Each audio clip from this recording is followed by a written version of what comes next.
Dadagiri Beat the Bullies was an Indian reality show that was known for being one of the meanest shows featured on TV. The show consisted of male contestants who would be verbally abused by females and would have to behave and act in a calm manner while completing various mental/physical challenges until there's only one contestant remaining who would win a cash prize. Vishal, you mind your language, okay?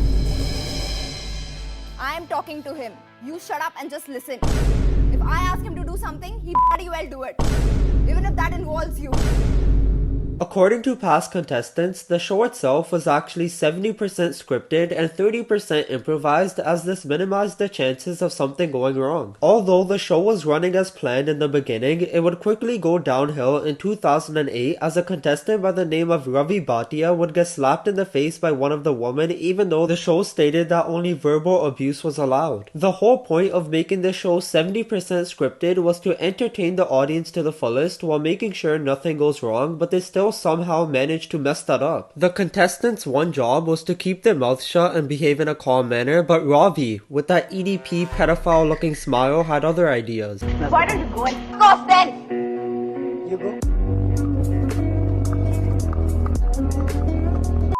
In the heat of the moment, Ravi lost his calmness and decided to slap the woman back, and the legendary meme was born.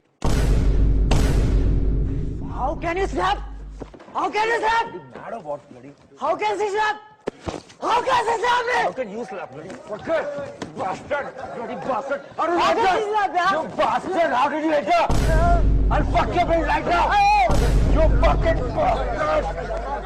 I'll fucking kill bastard! The show had no intentions to air this on television for obvious reasons, but a clip of this incident got leaked and made the news on multiple channels, which made it go viral. This clip ultimately caused a lot of controversy in the industry, as some believe Ravi did the right thing to slap the woman back as she already knew physical abuse wasn't allowed, and others believe that he shouldn't have done it because you shouldn't hit women. I kind of understand why Ravi hit the girl. I mean, if someone slaps the shit out of me fucking Looney Tunes style when they're not supposed to and you're in the heat of the moment, you would probably do it too. But literally no one hit the host of the show, and he just comes out of nowhere and starts slapping the curry out of him. Like, bitch, I didn't touch you, why are you hitting me? Now if you go onto the host's Twitter account named Anchor Akash, you can see his last tweet being around 7 years ago, which currently has 15 likes and 417 comments, which are all just destroying his internal soul. For example, like, this words are used this guys against that poor guy, but I am not used that word against this guy because her carries was total damage. Now I'm satisfied now. Karma is boomerang Joker.